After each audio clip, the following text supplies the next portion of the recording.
Assalamualaikum teman-temanku sekalian, bertemu lagi dengan admin di dalam channel Kenyataan Hidup 22. Kemarin di grup berbagi pemikiran, ada yang bertanya dengan admin bagaimana cara menghilangkan hati yang gelisah. Ini pertanyaan dari teman-temanku sekalian yang ada di dalam grup diskusi berbagi pemikiran.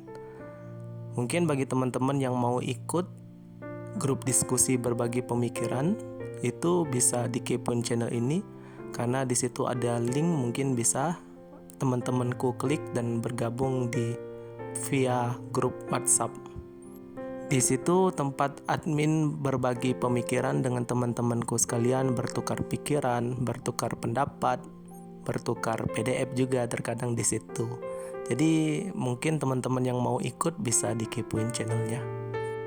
Kita kembali lagi ke topik awal, yang dimana ada 3 hal yang membuat hati manusia menjadi gelisah. Yang pertama adalah memikirkan masalah hidup, yang kedua ambisi yang berlebihan, dan yang ketiga adalah dosa.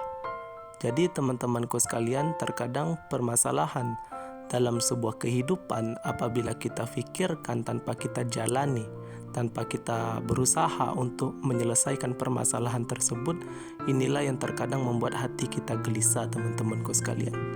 Jadi apabila kita memiliki permasalahan hidup, ya hendaknya tidak usah dipikirkan terlalu dalam.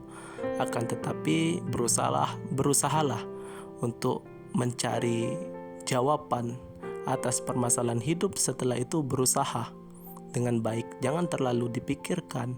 Nanti kamu berlarut-larut dalam kesedihan, dan itulah yang membuat dirimu menjadi stres terkadang.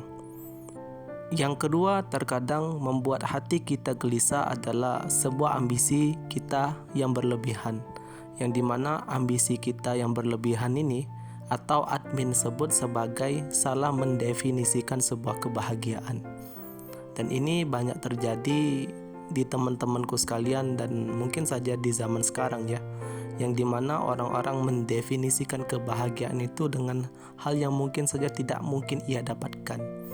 Mungkin seperti ya, bahagia itu banyak uang, punya rumah mewah, mobil bagus. Ini kan terkadang adalah sesuatu hal yang mungkin saja tidak ada di dalam dirimu. Tapi terkadang memang pada dasarnya fitrah manusia itu mengejar hal-hal yang mungkin saja tidak ia miliki. Seperti ya mobil mewah, rumah mewah. Ini terkadang terjadi di teman-temanku sekalian, yang dimana mereka itu mendefinisikan kebahagiaan dengan yang namanya sebuah harta. Ini yang admin sebut sebagai salah mendefinisikan. Dan ini akan menjadi sebuah penyebab yang dimana ketika kita berusaha mendapatkan apa yang kita inginkan, ternyata usaha kita itu tidak membuahkan hasil, tidak sesuai dengan harapan kita. Inilah yang terkadang membuat seseorang itu menjadi stres. Dan stres ini berlanjut menjadi penyakit jiwa. Makanya teman-temanku sekalian bisa dilihat orang-orang yang terkadang bunuh diri karena permasalahan hidup, setelah itu ambisinya berlebihan tentang kebahagiaan. Jadi ketika ia berusaha ternyata tidak ia dapatkan apa yang ia inginkan. Inilah menjadi sebuah permasalahan jiwa, akhirnya bunuh diri. Dan di zaman sekarang itu banyak orang-orang bunuh diri. Mungkin saja kalau kita dengarkan permasalahannya itu sepele, tapi ya karena lemahnya jiwa tadi teman-temanku sekalian, yang disebabkan banyaknya angan-angan di dalam diri. Ketika ia melihat ternyata angan-angannya itu tidak sesuai dengan kenyataan, inilah yang membuat stres, akhirnya terkadang bunuh diri. Ini masuk ke dalam sebuah penyakit jiwa ya teman-temanku sekalian. Dan yang ketiga teman-temanku sekalian, yaitu sebuah dosa. Jadi memang dosa itu teman-temanku sekalian membuat hati kita jauh dari hidayah Allah Subhanahu wa Ta'ala. Terkadang membuat dosa di dalam kehidupan kita itu kan membuat gelisah hati kita. Makanya para ulama itu kan terkadang apabila mereka terkena masalah atau berbuat salah itu kan mereka tidak lepas lisannya itu beristighfar kepada Allah Subhanahu wa Ta'ala.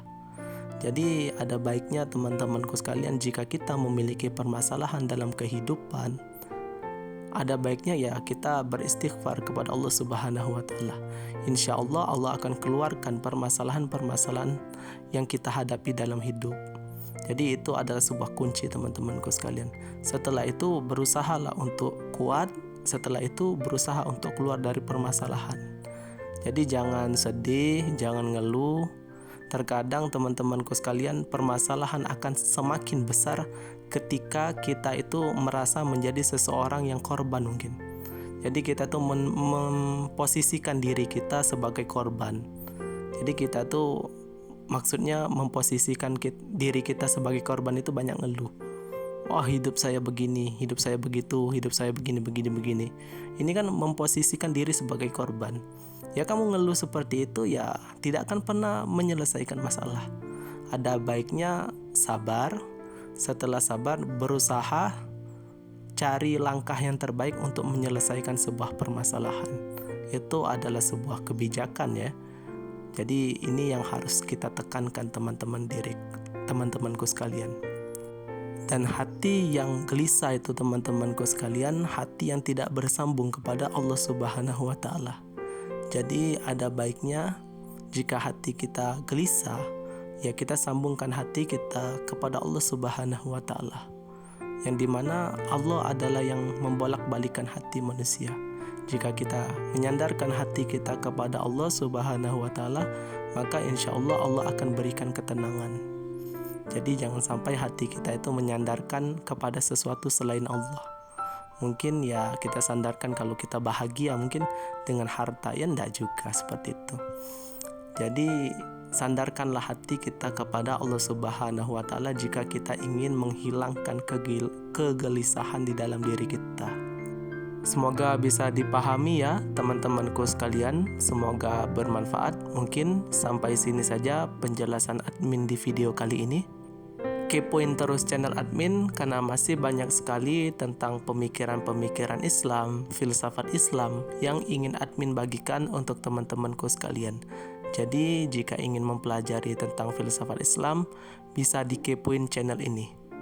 Saya admin undur diri. Wassalamualaikum warahmatullahi wabarakatuh.